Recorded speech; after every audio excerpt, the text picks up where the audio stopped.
Everyone hits a bump in the road. What do you do with it? Be inspired as we explore the ways people experience, navigate, and manage the ups and downs and twists and turns in this road trip called life. Welcome to another episode of Bump in the Road. The basic podcast is always free. We also have a premium subscription called Bump 2 that lets you listen in on extended behind-the-scenes conversations with our guests. Check it out at www.bumpintheroad.us. Are you smart? Is that part of your identity? What would you do if you lost that?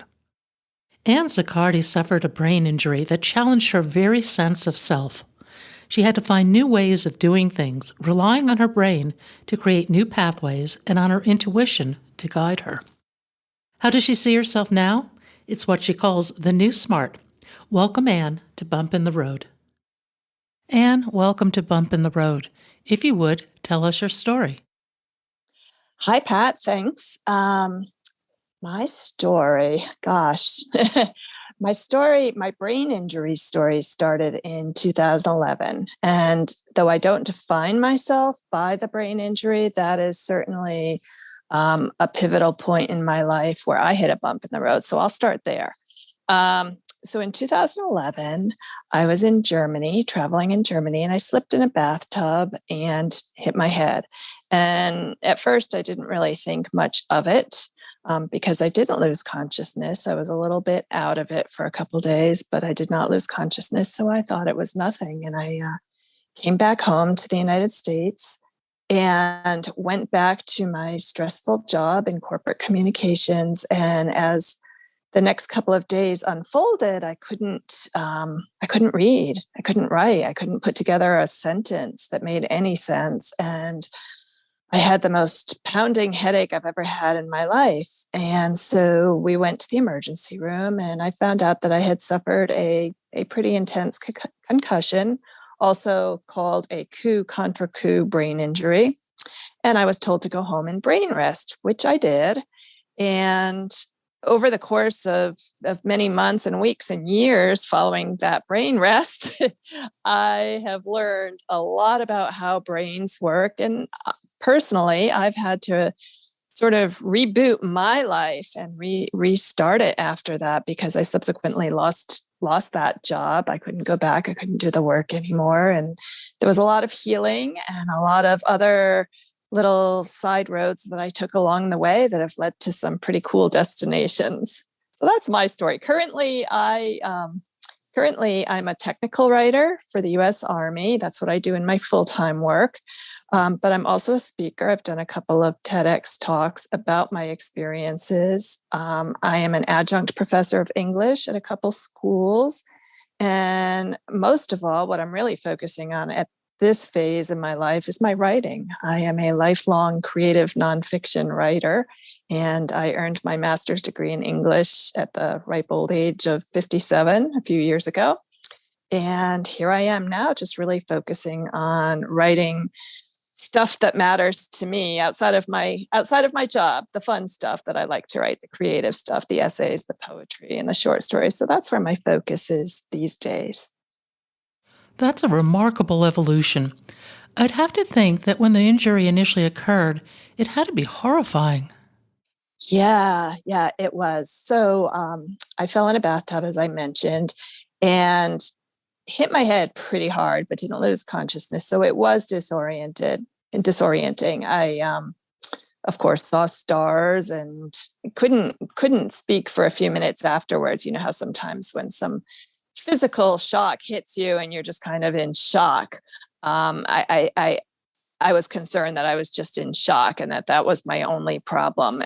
But later on realized that there had been some damage to my frontal lobe in my brain and my occipital lobe, which is the part of your brain that's in the back of your head.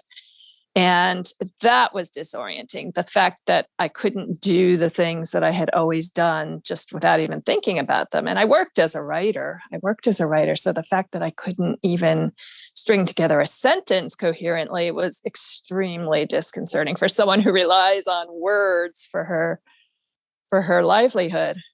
How did you work your way through that? It wasn't easy.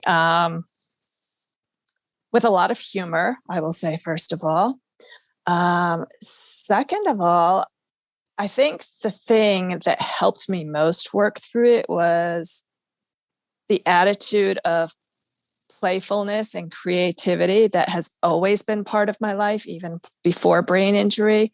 I found that that really helped me figure out new ways of doing things. If I could make sort of a fun game out of it. Oh, I can't do this thing this way anymore, but let's try and figure out a new way to do it. And turning it into a game made it a little bit more palatable for me, and made it easier for me not to get lost in oh poor me mode. But I did go to poor me mode quite a bit. I won't lie about that. Many brain injury people suffer from depression after brain injury, and I was no different. So I did experience some major depressive disorder, but I assembled a pretty good team of doctors, a therapist, and family and friends to support me. So I got through that. I'd think that there'd be a profound loss of self identity going through this. Did you experience that?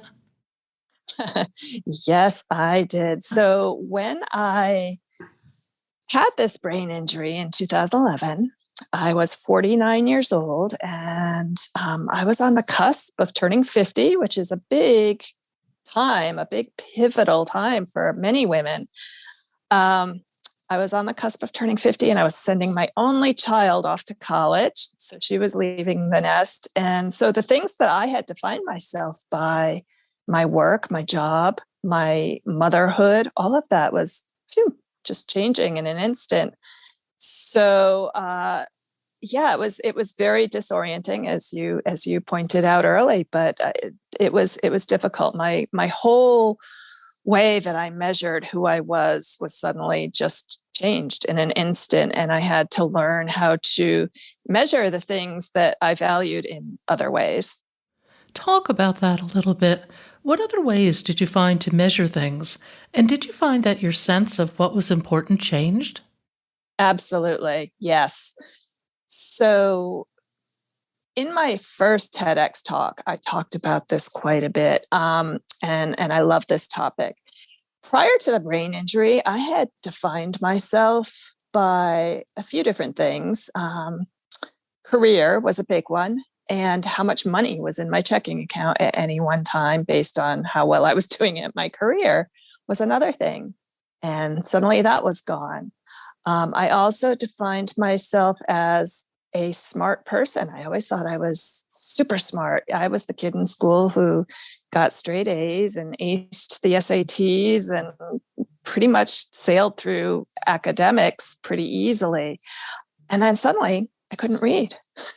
And so that was probably the biggest blow to my self-esteem, was that idea that I knew it wasn't true in my head, but in my heart, I felt like I'm just not very smart anymore. I have this cognitive issue, and I can't read. I'm having a hard time with reading. I'm having a hard time with speaking. I have some aphasia. I guess I'm just not smart anymore. Oh, and there's no money in my checking account because I can't do my job anymore. So yeah, it was a huge blow to my self-esteem for quite a few years. How do you find a way to redefine smart in that situation? For me, the journey was all about that, was all about redefining smart. And so I kind of backwards engineered what I did during my recovery period. And I realized that all of the qualities, all of the things, all of the skills that I was using in my recovery to reinvent new ways of doing things, those creative adaptations or compensatory strategies, as people call them in the brain injury community, those are actually very creative ideas. But I wasn't thinking of that as smart. I was just thinking of it like, yeah, that's just what I do anyway. But after some time, when I reflected on it all, I thought, gee, I was able to take a really tough situation and muddle through it and figure out a new way to do the old thing And it wasn't easy at first. It never is when we're learning new ways of doing old things. It's, we're breaking years and years of neural connections in those habits. But I learned that what I believed was smart was that ability to challenge our brains, to try to make new neural connections. And that's called neuroplasticity in the neuroscience world. And I realized that neuroplasticity, especially as we age, is so important to keep a healthy brain. So I think how I would define smart these days, for me at least, is that willingness to sit with the discomfort that causes neuroplasticity to happen, right? It's like exercising a muscle. It's like exercising a new muscle. When you first start working out, you're a little bit sore at first. And it's true with our brains too. When you first start doing things in a new way, it feels weird. It feels uncomfortable. It feels abnormal. And we tend to feel very self-conscious when we're trying new things because we know we can't do them perfectly. So neuroplasticity and that willingness to sit with discomfort and to make a lot of mistakes is how I would define smart these days. Neuroplasticity is really the biologic definition of resilience, don't you think? Absolutely. Yes, that continual adaptation, that willingness to be flexible, and resilience, doesn't mean that we miss the old way. It doesn't mean that we don't miss the old way of doing things. I still miss that I could read faster than anyone I know because I can't anymore. But it means that I've adapted and I've found a new way to read and that it's all good. So yes, neuroplasticity is the definition of resilience, I think, and health. Do you find that there's been a shift between your left and right brain in dominance or in the way you approach problems? That's a great question. I feel like I have always been pretty equally right and left brained. Probably a little bit more right brained, which is the creative side, typically, is what we think of a creative side. But as a technical writer, I've always had to be a little bit left brained too. I have to be able to speak technobabble and translate it into plain English. So after my brain injury, one particularly left-brained activity is perhaps for me following a recipe, right? You have a recipe, you have step one, you have to do step one before you can do step two, and you have to follow it pretty precisely, especially if you're baking and you want it to come out right. So I was not able, my executive function of my brain took a hit. So I wasn't able to do that as effectively. And I found that I became more of a right-brained cook, which means I was more in tune with like how things tasted at the moment, and rather than the steps, rather than the process of getting them done, which is more of a left brain thing. So I found myself becoming more dependent on my right brain activities such as creative thinking and intuition and those sorts of things that are kind of hard to put a finger on. Now, intuition is a word that comes to my mind, and having to move in a more intuitive sense to get things done. Yes. Yes. And, Yeah. and that's fascinating too, because that puts you out there in terms of being incredibly present moment and having to just deal with things as they come along.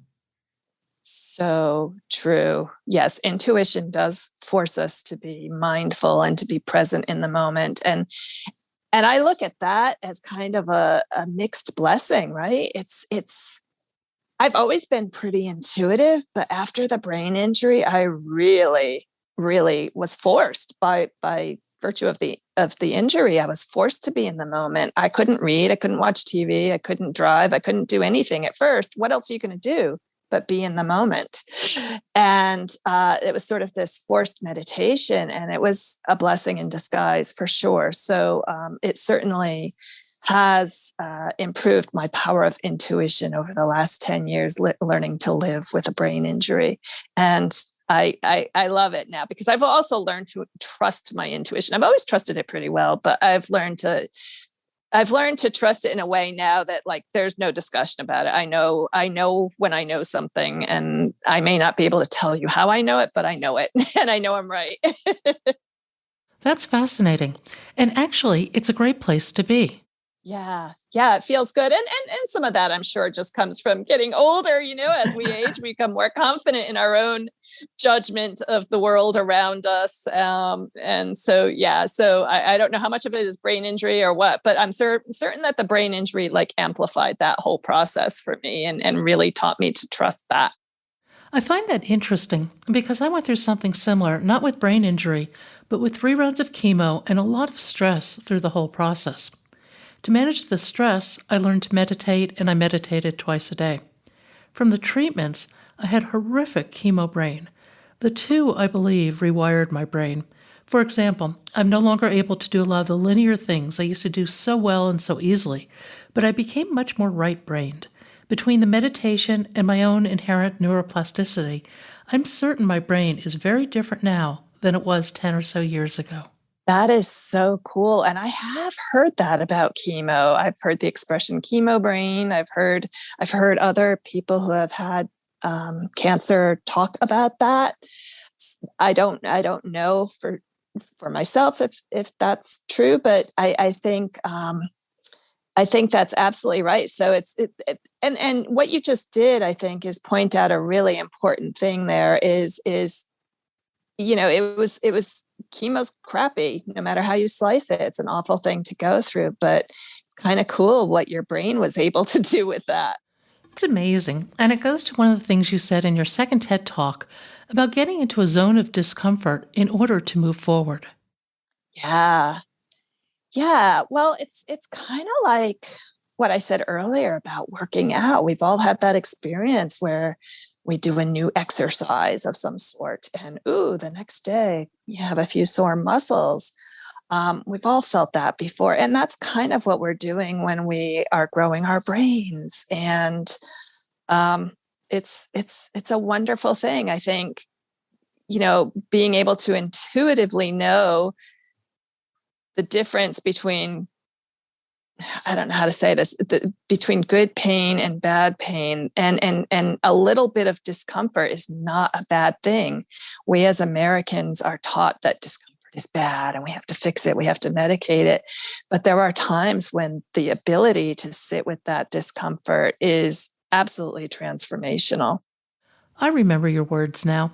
You talked about how being unsafe makes you smarter.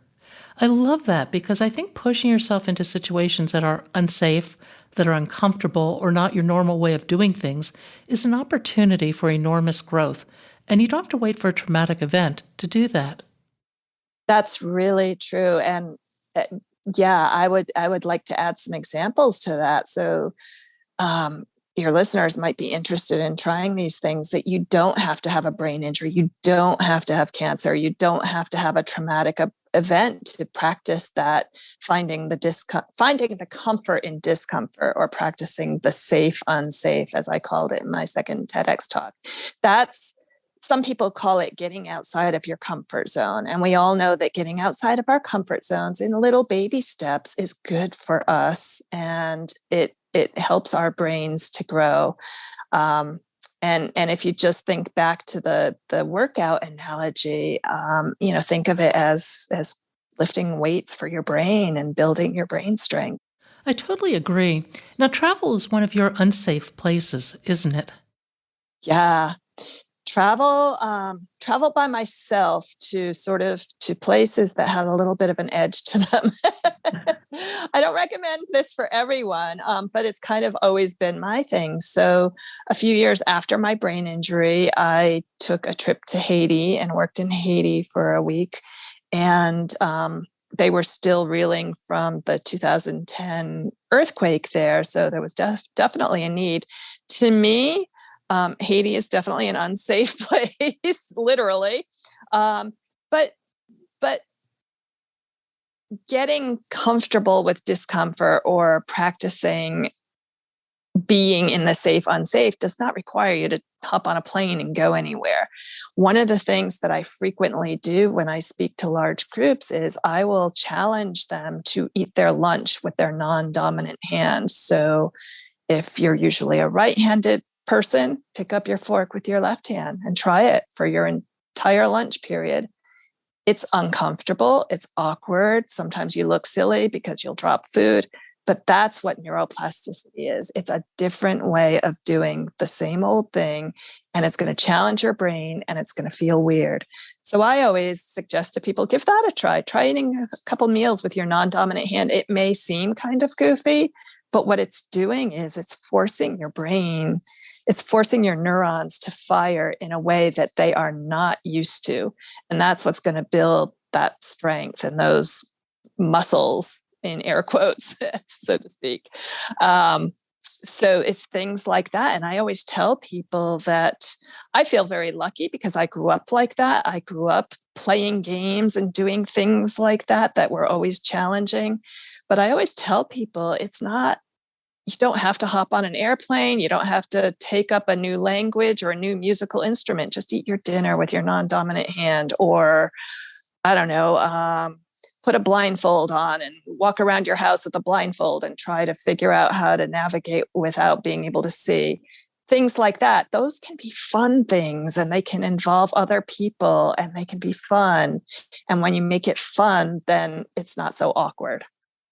I think that when we look back on things, we look at what we accomplish, and I think we can retroactively see our progress. But when you're actually in the middle of it, it's so hard to see that. What advice would you have for somebody in the midst of dealing with something like a traumatic brain injury? What steps can they take? Yeah, that's such a multifaceted question. So in the middle of it, yes, we all know that when we're in the middle of a crisis, it is so hard to see an end. Um, I guess what I would advise is to continue exposing yourself to new things, to new experiences.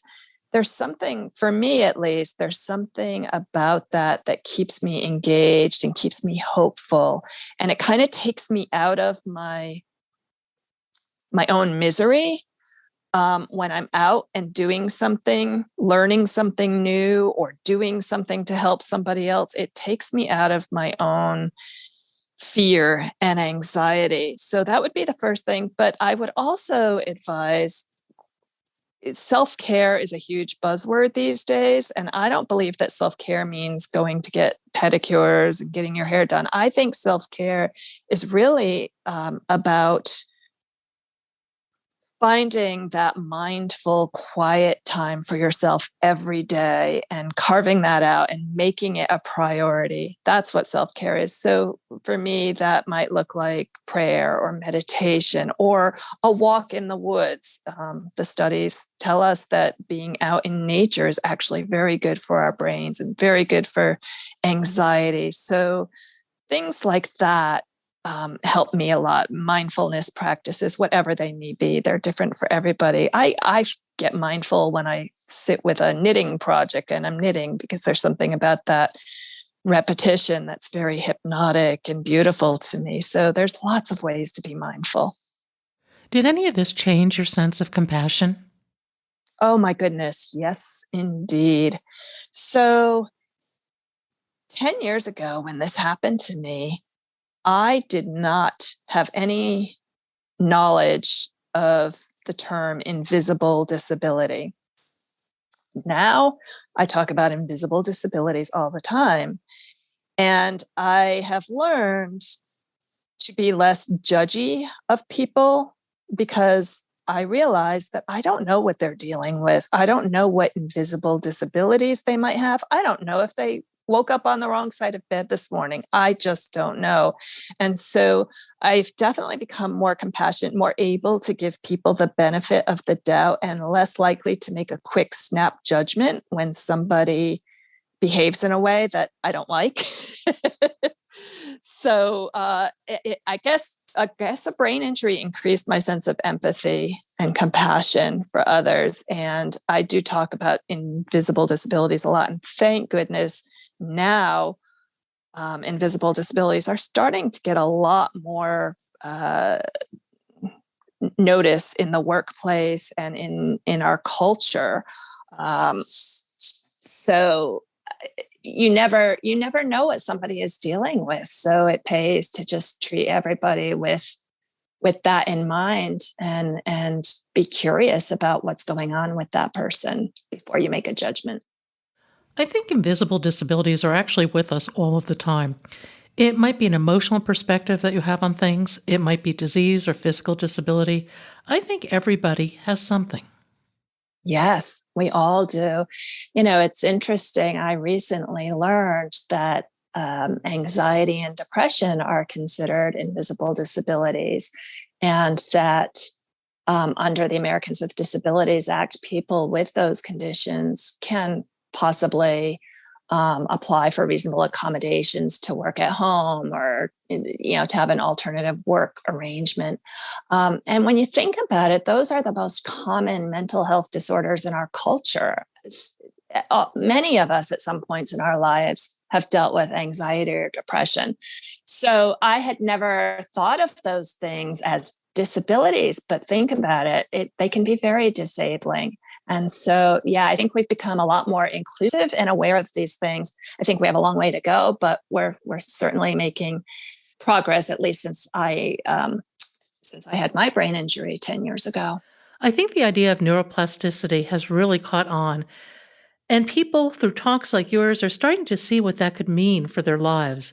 I think our ability, regardless of age, to train and continually develop our minds is just remarkable.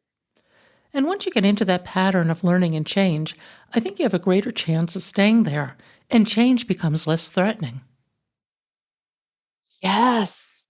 Yes, that is so true. The more we experience change and the more that we get comfortable with the discomfort that change brings to us, the more comfortable we will be with change in the future, because we know we can handle it. That's how we build resilience and confidence in our ability to handle things. And I'm so glad that neuroplasticity is such a big topic in the science world these days. And certainly for me, I'm a baby boomer, so I'm getting to be that age where I want to do whatever I can um, to avoid any kind of dementia or other cognitive disorders as I age. So I'm going to do everything in my power to keep my brain healthy, just like I would go for a walk every day to keep my body healthy. It's the same thing. We must take care of that part of our bodies if we want to live a long life with a brain that continues to work. And even then, there's no guarantees, but we certainly can help the process along if we are willing to be uncomfortable a little bit, and to create new neural pathways, new ways of doing things. And we would have a much more interesting life. Absolutely. And curiosity, you mentioned curiosity earlier, and I wanted to go back to that, because curiosity is a huge component of how I define what smart is to me now. Whereas I was describing earlier, smart meant, more measurable things, like how much money was in my checking account and what score I got on my final exam for a class. Now I realize that curiosity is really what it's about. That ability to never stop asking why, to be the annoying toddler who keeps saying, why? I've kind of gone back to that. And, we all hear the term lifelong learning. Lifelong learning is a big thing. And curiosity is a huge part of that. Always be asking why. How does it work? Why does that work that way? How does that happen? How did that get there? And the more we do it, the more of a habit it becomes. One of my guests once said, "What would I do right now if I were my more curious self?" What a great question just to ask on a daily basis for all the things that we do. Yes, it is. And that, what you just said, reminds me, and I'm trying to remember the poet. Was it a poet who said this, who said something about asking more beautiful questions? Was that E. Cummings? I can't remember. But anybody can Google it. And it's really curiosity is all about asking a more beautiful question. it's not necessarily about knowing the answer or about anybody knowing the answer. Sometimes there are no answers, but asking the beautiful questions. Always ask beautiful questions. The older I get, the less I know. I think this realization opens the door to more curiosity and humility. In a state of humility, you can learn and see many things that you don't see in a more arrogant state. This is true. When we're arrogant, we think we know it all, and we don't want to look like we don't. And we've all experienced that. There are always times when I feel like, oh, I don't want to look stupid, so I'm not going to ask this question. And people will say, "There's no stupid questions," and there really aren't any stupid questions. So yes, it's certainly curiosity can and humility go hand in hand, I believe, because the more curious we are, the more we're like taking us out of it, right? We're curious about the world around us and how it works. It's not about us. It's about figuring out how it works. And it's not about ego. I think it's about newness. Einstein had a great curiosity quote, but I can't pull it up right now. Maybe you can. But he always underscores how important curiosity is. Yeah, I know the quote you're talking about, and I cannot pull it out of my head, but there are definitely so many great quotes about curiosity out there. And I have to say that was a really hard part of my recovery, because I had always been, prior to the brain injury, I had always been the good student, the good girl, the good daughter, the good everything. And I didn't ask a lot of questions. Well, maybe I did. I don't know. But to me, keeping quiet and just being good was enough. Now it's not about keeping quiet anymore. I probably annoy people to death asking questions, but it's curiosity is crucial to defining what intelligence means for me. With everything you've been through, if you could rewrite your story, would you? No. Absolutely not. Nope. Because, wow, great question. Because life is this wonderful blend of good and bad and dark and light and happy and sad. And if I didn't have the parts that were difficult and challenging and sad and crazy and depressing, they're all important. They're all part of the recipe for me. So yes, they were hard parts, but no, I wouldn't change a darn thing, because where I am now is a good thing for me, and I'm happy, and I've learned so much. And I might have taken an entirely different path if I had not had a brain injury, and I might be just as happy as I am now. But I got what I needed, so I've learned some very important lessons, and I'm very happy with where I am now. So no, wouldn't change a thing.